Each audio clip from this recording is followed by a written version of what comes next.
What's up, guys? You're listening to the Hustle Inspires Hustle podcast with Alex Quin on Revolver Podcasts. I'm an investor and entrepreneur, and throughout this journey, I've worked with and come across some incredible people and experiences that I would like to share with you. On the podcast, my celebrity guests and I will be talking about self-development, entrepreneurship, and overall hustle. If you want to survive this journey, you'll need a strong support system. So we got here as fast as we could. Today on our first episode, we have digital artist, entrepreneur, and co-founder of Ikonick, Jeff Cole. This is Alex Quin, and you're listening to Hustle Inspires Hustle. Let's get talking about how it is that you got into the design world. What inspired you to do this? Why did you pursue this route? Well, I actually started art way before I even had my first memory. It's kind of like walking. My mom put me in private art classes, I think around when I was 6 or 7 years old. After I think I was in preschool, and the teacher put my grandma aside when she was picking me up and said, "You should save all his artwork." And she's like, "Why?" She's like, "He's exceptionally better than anyone I've ever seen at this age."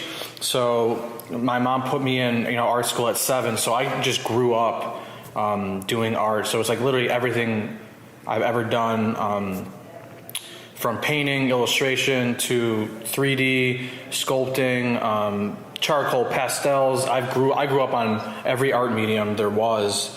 And it actually wasn't until almost in the middle of college is when I actually jumped on the computer, and I was actually really against it. I hated, any computer-based artwork.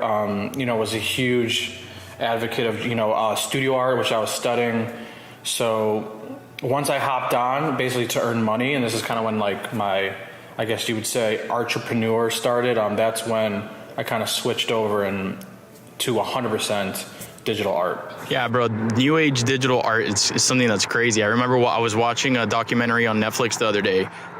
It was about Pixar, and it was about when they first wanted to do Toy Story, how everybody was freaking out about how it was going to change, the art industry, and how it was going to, certain parts of it were going to die out. But, so many doors open for new things and for new technology that it's crazy, man. What programs did you first start working on when you first started doing this? Like when you're telling me that you were in college and you were, introducing yourself to new things. What programs were you working on? So basically, I was a broke college student, and I wanted to kind of make some money and kind of start my art career because being an artist your whole life and kind of teachers telling you what projects to do, I just kind of was fed up with that. So I wanted to start kind of doing it on my own. So I downloaded Illustrator and Photoshop. I've never been on the programs, never knew anything about the programs, but I just knew those are the programs you needed to, create logos and do, digital art. So I just was self-taught and just started messing around. And this was, I think I was a junior in college at this point. So that's where it all started. What would you say was the concept that you created that really helped you take off on social media from an engagement and following perspective? Because I remember following you back when your name was J. Cole Graphics.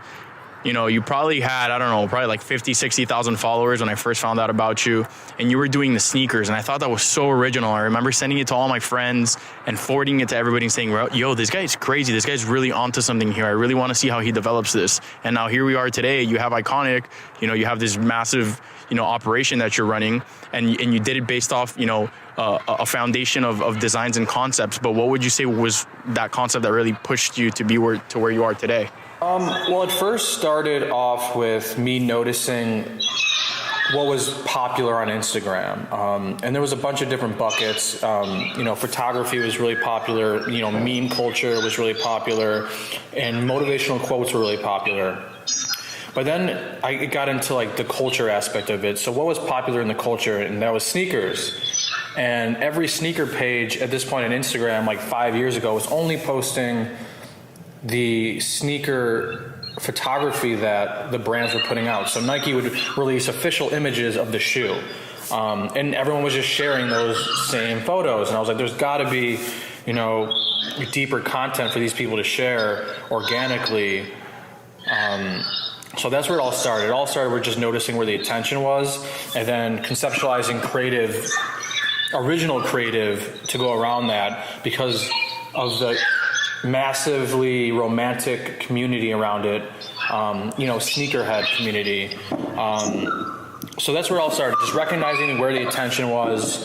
And then it was like, okay, well, now how do I conceptualize and create original content for this medium on Instagram? So I started, I'm like, okay, let's mesh popular culture with hyped up sneakers, try and create a perfect storm of, what's relevant in the culture, what sneakers dropping that's, a coveted drop, and meshing those two together and creating a perfect storm. So these accounts will post it organically, and it kind of worked. Your attention to detail, not only on the design, but on the marketing aspect, is really crazy. And I think that's what's really helped really push you, not only your career, but your social media platforms, because, a lot of designers like on digital media are extremely talented, but they really don't know how to speak to their audience. And I think you've done a great job at marrying those two. What was one of the first big brands that noticed your work and started sharing your work, and that really motivated you to, to continue doing what you were doing? Well, the first sneaker art design I did was the Red Octobers back in 2013 when those dropped again. And then I took kind of a hiatus from it because I didn't really have a following. I think I had 5,000 followers, which was nothing back then. And it wasn't until I think 2015 or 16 when Kanye released the Turtle Doves, and kind of was the first release of his Adidas collection that everyone was going crazy on Instagram. And I was like, wow, everyone is posting the same image of the leaked Kanye shoe, and that was it. There was nothing else for a while. So I was like, there's got to be a way to create more content around this buzz. So I decided to do Kanye's face from the I think it was the 350 Boost, and a bunch of accounts were picking it up. Yeah. No brands were picking it up at this point, but as I kind of created momentum and consistency with that style, Nike started to pay attention. Nike invited me to the LA office to talk to their team, and then I did a project with Jordan Brand on the release of the Space Jam 11s, and that was really cool. And then Adidas started to hit me up for some projects. So it started obviously with the Adidas Kanye design, but it really was from the consistency of that style and just dropping a new design. I think it was every other day that really got the brand's attention. Because I actually, with everything in art, you need to create, a portfolio which involves consistency and elevating your style. Let's talk about Ikonick, okay? Obviously, Ikonick is your brand right now. This is the brand that you're pushing. It's a brand that's reached, a large scale of success across digital media, across many platforms. Everybody's talking about you guys. How did this idea come to life? How was this born? So Mark Bastandre and I have been working together. He's the co-founder and my business partner. We've been working together for about 9 years on several different companies. It was kind of like me and him were kind of wingmen. He did the business. I did the art, and we were just at this time living in San Diego. This was 3 years ago, and you could just tell me and him weren't happy. Usually me and him are happy dudes. We're usually working on projects we're really passionate about, and it just got to a point where we weren't. So, one night I came home and we're like, dude, we got to start something, on our own, because at this point, me and him were always, the number 2 and 3s in companies where we didn't have much say in, the brand's direction. And yeah, we started thinking about a concept, and I was like, all right, well, at this point, I started doing a little bit of sneaker art on the side. And going back to those 3 things I was talking about on what people were sharing on Instagram, which was photography, memes, and quotes. And if back in the day, these memes and quotes were, put on the internet in a very crude way. And it was those texts at the top and they're really low resolution images. And people were sharing these like crazy. Like they would tag people in it, and we're like, let's modernize these things people are sharing on Instagram and create a company around it. And I created the first 2 or 3 based on just memes, and then once those kind of took off and people were buying them and consuming it, I'm like, all right, well, let's try the second bucket of quotes, and it just kind of evolved from there. But that's kind of where it started, because I've always printed my stuff on artwork, or not on artwork, but on canvas, and put it on my wall just for myself to kind of decorate my apartment. But it got to a point where people are asking to buy it off my wall. And it honestly just happened extremely organically. That's dope, man. How you guys brought that together. I mean, you guys worked together for several years until you guys finally decided you were ready to do something. Or, sometimes it's not even the time or place. Sometimes you just have to be there mentally. Sometimes you just got to be patient and give yourself the time to allow things to happen. A lot of people nowadays that want to start businesses want shit to happen right away. It has to be in that exact moment. And sometimes you have to learn a little bit more about the business, about yourself, about your partners before you could really dive in and plunge into something that you're trying to do. Would you say that patience was a big factor in you developing not only your personal brand but your business? Was there times where you wanted maybe to start at an earlier time but felt like you weren't ready and maybe you held back a little bit? Like I said, the brand literally started completely organically from just a side hustle and just trying something we've never done before. I can't stress around patience. Like you can say, yeah, I kind of blew up really fast, but no one really sees me and Mark's journey just working together for 9 years. Like 9 years is a long time to working with someone every day. And then go back before I met Mark, there was another, 15 years of doing art, and just trying a bunch of stuff, not really knowing where it's going to go. Like, since I was a little kid, I had no idea, how I was going to make money doing art. And that was a big thing with my teachers. They would sit me down after class and kind of talk to me like, do you know what you want to do, with art? Because everyone knew, I was going to do art as my profession, but it was like, well, what is it really going to be, right?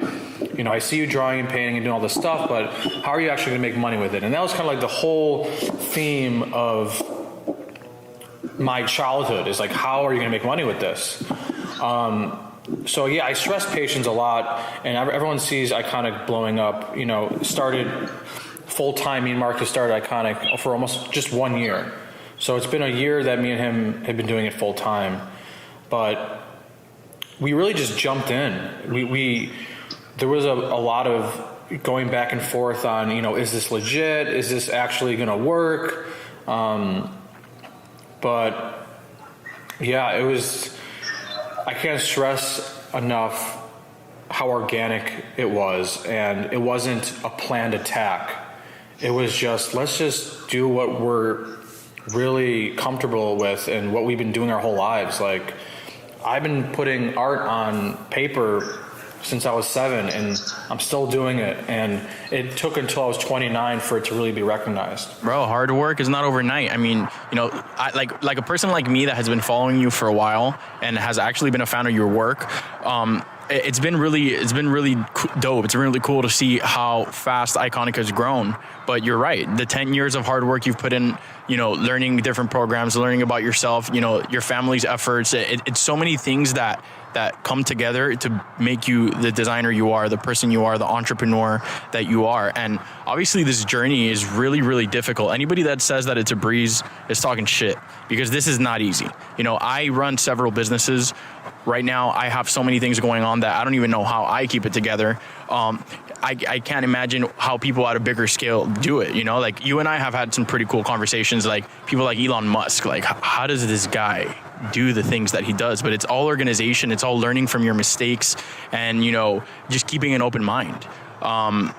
What would you say, man, are some of the biggest mistakes that people in your industry make when trying to build their business? Like some of the biggest roadblocks that you see that people run into that could probably bring our listeners some value as to, how they could overcome certain speed bumps down the road. Well, it's actually funny. I mean, I've been a part of a bunch of startups, and a lot of people try and replicate formulas of companies previously to them. So they'll either look on different companies and say, oh, well, they did this and they did this. But the way we started Ikonick was strictly on how we wanted to run it. We didn't, like I said, every day we woke up was a new day, and we didn't know what we were doing.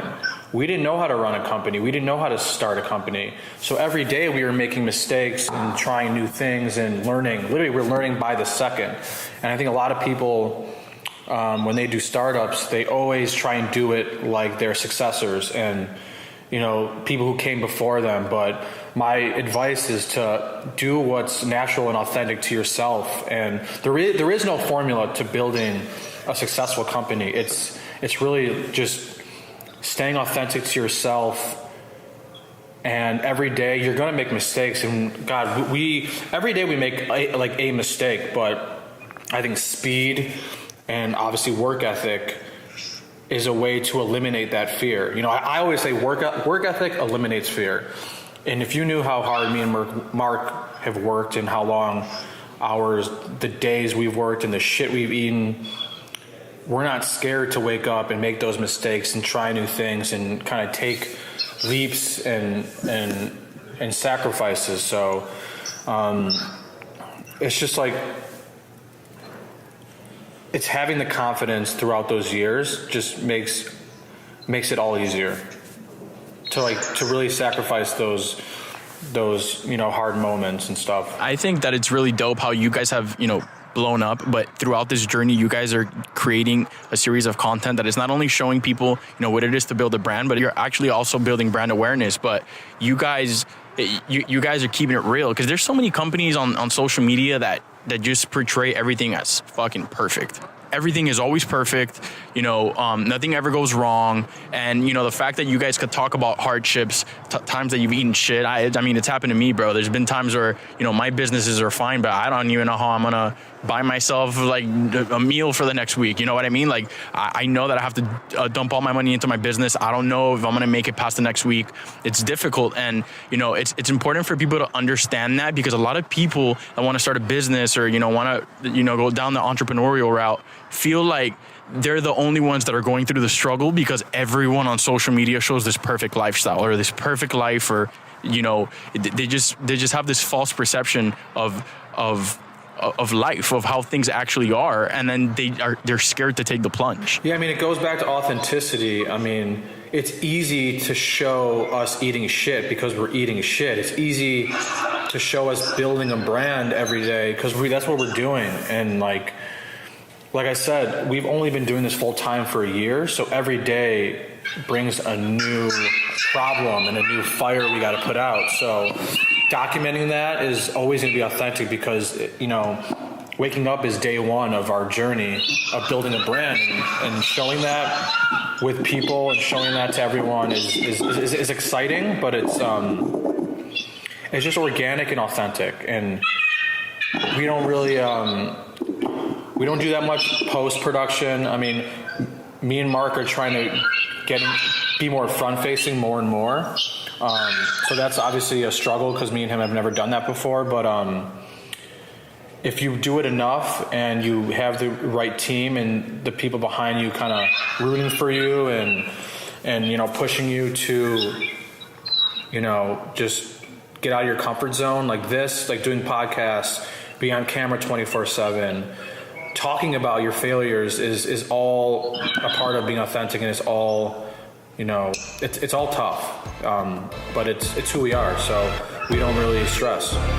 Alrighty, hustlers, let's take a quick break. You're listening to the Hustle Inspires Hustle podcast with Alex Quin on Revolver Podcast. Guys, I want to take a moment to talk to you about Wealth Nutrition. Wealth Nutrition is owned by my buddy Jason Stone. I want to tell you a little bit about it. But before I do, let me ask you a few questions. Are you a hustling entrepreneur that's always on the go? Are you struggling with brain fog in the morning? Do you need help with focus, mental clarity, and drive? Or do you even sometimes crash and need a midday push to keep going? Do you need to wind down at night for a great night's rest so you can kill it the next day? Well, you need to check out Wealth Nutrition. Check out the complete stack: Focusify, Morning Motivation and Nootropic, Smooth Energy, Midday Caffeine and Boost, and True Rest for nighttime relaxation. Make sure to use code hustle for 20% off at the checkout. And you can follow them on Instagram at wealth_nutrition. I'm not going very far. I'm in a rush. It's too uncomfortable. Sometimes I forget. Don't kid yourself. There's no such thing as a good excuse for not buckling up. If you've used any of these excuses, or any others, you're putting yourself at risk of injury or death. In 2017, more than 10,000 people were unbuckled when they were killed in crashes. That's 51% of people killed in motor vehicle crashes that were not wearing seatbelts. No matter what kind of vehicle you drive, wearing your seatbelt is the best defense in a crash. Even if you sit in the back seat, you still need to buckle up. That goes for you when you ride in taxis and when you use ride-sharing services too. Cops are on the lookout and writing tickets, so why take the risk? In 2017 alone, seatbelts saved nearly 15,000 lives. So do the smart thing and buckle up every trip, day or night. Click it or ticket. Now we've talked about, like, obviously we've been talking about, building the business, failures, overcoming those failures, certain things to look out for. But now let's talk about successes, good things, positive things that come from that hard work. Let's talk about where you are today, where Ikonick is today. You guys have a lot of cool stuff coming up. I've been reading all the headlines. I've been speaking to you about everything. You guys are working with all types of crazy people. How was 2018 for Ikonick? What were your favorite projects? What are some things you have coming up that you maybe want to share with us? Let me know what's up. I say for the first year of when we started Ikonick part-time and just as a joke until now, just building the team has been really exciting.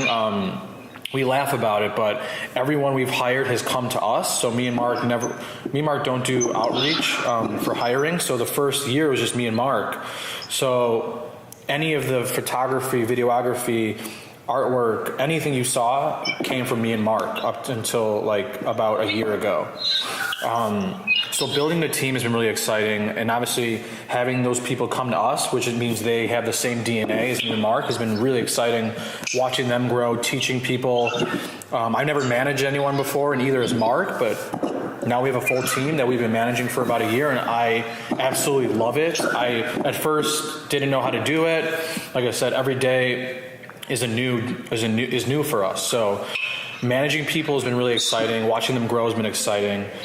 Bringing on Gary Vaynerchuk and Scooter Braun has been insanely exciting, just because we see a lot of ourselves in them, and we're doing a lot of crazy. 2019 is going to be a lot of their influence in the brand, and we're just doing a lot of new media content, creating new characters, collabing with new artists and new celebrities and influencers. I mean, we're doing, album covers. We're doing so much. We're actually starting new mediums this month.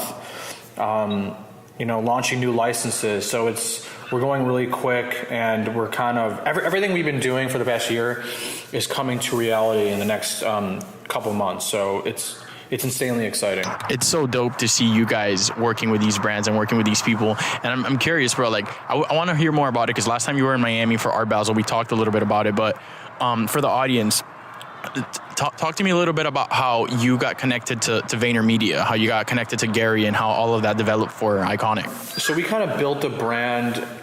When we started the brand, to kind of keep the momentum going, we were always listening to Gary's content. And it was always a plan to get Gary involved from the very beginning. But we were insanely patient in our approach.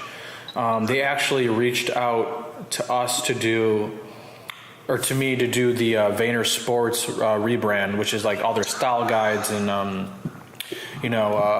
guess press packets and stuff. So, when they asked, how much we were going to charge them, we said, no, we're going to do this one for free. Let's just be in touch. And we just kept hustling, put our head down. And I think around 6 months later is when we kind of asked for like a 15-minute meeting to just go over with Gary what we've been doing and how much his content was influenced in our success in the brand so far.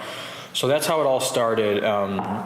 And next month, I believe, or the end of this month, we'll be launching our official Gary Vaynerchuk collaboration, which is going to start off with a 10-piece series with him that it's amazing. I took a long time to really think about it and spent a lot of time on this one, so we're really excited for this one to drop. Now, man, tell me, for the people that are dreamers, how does it feel, man, to know that you looked up to this guy, right? Like, you were watching his content, you looked up to him, how he did shit, and now he's your business partner, Like, you guys are doing business together. He's directly involved with your company. You're working with Scooter Braun. Like, bro, I know you're an ambitious guy, and there's a lot more things that you want to do. But to the regular people out there listening who have big dreams, you fucking did it, dude. Like, you're working with the big dogs. Like, you're really killing it right now. Like, how does that feel, bro? Like, honestly, all business aside, like, do you feel all of this busting your ass has been worth it? Like, for the person that feels like they just want to throw in the towel because things aren't working out, like, look how hard you've worked and look where you have gotten, and you've used the tools at hand. You're a designer. You've used social media. You've been smart about it. Like, how do you feel about your own accomplishments, man? It sounds crazy, but I literally can care less about what we've accomplished in the past. I've had this ambition in me since I was a little kid, and I just know that I know how much work we put in and how much me and Mark have sacrificed to get here. So when these things happen, I'm not surprised. He's not surprised. And it sounds crazy, but to me, it's like everything is crazy until it isn't. So it's like once we accomplish it, it's not crazy anymore. And it's like, what's next? So my advice is, I wish you just knew and felt what I was feeling when I was a little kid. And like, you have to be passionate about it and you have to love it, or else it's just work. So it's not, to me, it's just living my life. It's not work to me. It's not like, it's honestly hard to explain, because when you're so passionate about something and you put in so much effort, the things you gain from it, you're not surprised by it. And I always look forward. I'm someone who never looks back in the past. I never looks like, oh my God, how did we get here? Like, oh my God, like I wish we should have done this way. It's moving forward is all time. Like, we're on a rocket ship right now, so I'm not opening up the hatch and jumping out. You know what I mean? We're going 15,000 miles per hour. We're going so super fast. So I'm fixing the ship. I'm not looking out the window and enjoying the view right now. I'm completely strapped in, and making sure my team is doing everything they're doing correctly, and always looking forward and pushing the boundaries on how we market our product. And it's just, I'm honestly not thinking about it. I feel you, man. And I see the importance of staying grounded, staying humble, and realizing that even though you've gotten this far, there's still a ways to go. This is just the beginning. Even though everything may look incredible and that everything is falling right into place, there's so many more moves that you want to make that people don't know about, many more achievements that you want to get to, many more creative things that you're trying to get into. For example, like let's talk about how you guys have expanded into already having a character. Let's talk about Dennis. I saw you guys just recently dropped a commercial, and it's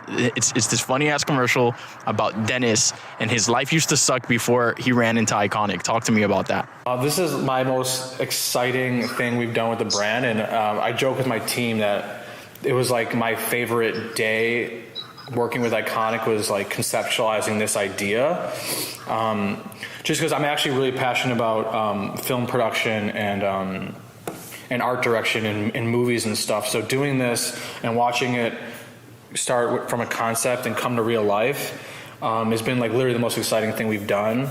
So Dennis is basically the Ikonick super fan, and his life was worthless, and he finds Ikonick art, and all of a sudden he finds new hope in his life. And the whole kind of series is going to be about his failures and him like finding an Ikonick piece and being passionate about it and chasing after that message, and then realizing that maybe that's not for him, and then trying something else through another Ikonick piece. So it's like, it's always going to be a revolving door of Dennis's passions. Like thinking he wants to do something, doing it and realizing it's not for him, and just keep going on that roller coaster through his life. So we're kind of documenting his successes and failures and his journey to figure out what he's passionate about through pieces that we design. So it's going to be, and we're also going to be incorporating, influencers and our network through Ikonick. So it's going to be really exciting. We're actually shooting a couple other episodes tomorrow, and we're writing new scripts, and it's actually really fun because the whole team is involved. So we all sit together in a room, and Austin's involved, Jake's involved, Mark's involved. We get everyone involved, and it's probably the most collaborative thing we do as a company. Now, for the listeners that are asking about they may be asking, who is Austin? Okay, Austin is a little superstar that you guys have on the team that creates killer content for you guys. Tell me, how old is Austin? Austin is 20 years old, but he's 19 at heart. He came to us, about a year ago, and he's actually the one who kind of convinced us to get on camera and start telling our story, because all of our artwork is, hustle and work harder and all this stuff, but there wasn't anything behind it. But we were actually living what I was putting out. And at first it wasn't always that clear. And he kind of reminded us you guys are living the pieces you guys are putting out. And we're like, damn, you're right. So we should start, documenting it. And obviously with all the meetings we were going in with Gary and all these different celebrities and, athletes and stuff. So he kind of was the one who kind of pushed us to start documenting and telling our story, and is, responsible for a lot of stuff you guys see now on the internet. This should be a lesson to a lot of business owners out there to be open-minded, because you guys here have so many things on the line, and you guys are sitting here listening to a 19-year-old kid about ideas having to do with content. And a lot of issues that I've had, because I'm 25 years old and I've been doing this for a while, a lot of issues I've had is a lot of people don't necessarily take you seriously because of your age. But nowadays, it's not even about that. It's about the skill. It's about the understanding of social media, the understanding of content and distribution. And you guys have been able to scale out your brand with the help of somebody like Austin, who started with you guys. He's 19 years old. Now he's now 20, and he's on his way to work with some of the biggest brands, some of the biggest people in the United States. It just goes to show that you could be literally any age nowadays and be able to start a business, push a business, or become part of a movement that's bigger than you. Yeah, and it's actually funny. Austin's now like the oldest employee that's not me and Mark. It's like now we have like 18-year-olds and 19-year-olds. So it's important, obviously, to understand culture and always be tapped into that. But yeah, it keeps me and Mark young. It keeps us always tapped in. Not that we weren't. We were always like into culture and into attention and just the vlogging aspect was kind of new to us, and documenting everything was completely new to us. So now it's getting pretty normal, and now we're starting to think differently. So it's been good all around. I know we got to start wrapping up soon, but I know you have some Q&As that you want to get through. You have some. We had a post that we made yesterday, and we had some of your fans submit some questions they would look for you to answer. So I know you've hand selected a few of them. Why don't we get into them? So actually, this is an interesting one. Someone asked what the hardest part of my job is, and that actually doesn't really come up that often. But and I was thinking about it, and it's definitely consistency. It's funny. I go through these like periods where I think I've thought of everything, and I'll like every couple of weeks I'm like, oh my God, like I don't think I have any more ideas. Like how can I remain consistent? And that's like the scariest thing I think about my job is I think Ikonick, and especially my personal brand, is heavy relied on kind of my creativity. So there's always that fear of like, what do I create next? So my advice obviously there is, being consistent. You have to always be practicing and learning your skill set. Always be searching for references. And it goes back to always finding inspiration. Like I can't create something without being inspired by something, whether it's a movie, like a meme or something someone's posted. It could be anything. But I think consistently staying inspired will help you being consistent in your work. I'm with that, bro. And that's a great question that guy just asked, or that girl that just asked, because not a lot of people ask that. Like, what is the hardest part of your daily life? Like, or your daily work life? And it makes a lot of sense, bro. Being one of the leading creatives in the industry, you need to be on top of your game. You need to be really informed about everything that's going on, and you need to be more focused than ever. Because right now, all the eyes are on you, right? Building your way to the top is difficult, but once you're at the top, everybody's trying to take your place. Everybody's trying to copy. You don't know how many copycat iconic companies I see on social media that target me with ads, and I'm like, guys, like, just don't quit your day job, right? You know, like, cause you got to realize what, you know, you got to realize where your talents are at. And you guys are leading your industry right now. Nobody's doing it like you guys. I've never seen anybody market themselves from the beginning like you guys have. The influencer marketing, you know, I remember all the social media pages before, and like you were saying, you guys revolutionized that because you guys actually brought quality to these designs. Before, it was just like pixelated designs, shitty designs. People were still sharing them, but you guys found a way to pretty much kind of like immortalize it. You know, not only are you going to love it and you're going to share it on your story or on your post, but you're actually going to have it on your wall. You know, I have a really cool video I got to send you guys of Brett David, the CEO of Prestige Imports down here in Miami, talking to you guys about how you guys targeted him on social media with ads. And he had no idea who you guys were, but the lifestyle that you guys created, you know, the content that you guys created, the quality behind it made him want to just literally make a purchase on the spot and put the canvases in his house. So man, I congratulate you. You guys have been doing a fantastic job. And in doing so, you guys have inspired so many people. One of which actually had a question for you. And his name is Chris Sweden. And he actually designed your Lugmoji. He's based out of Canada. And his question is, what did you think about your Lugmoji?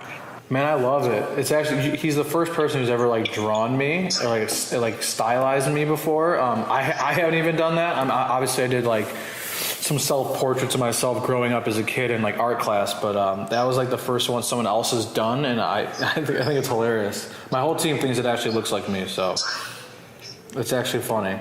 It's good. Yeah, it's super cool, and I'll give you a fun fact.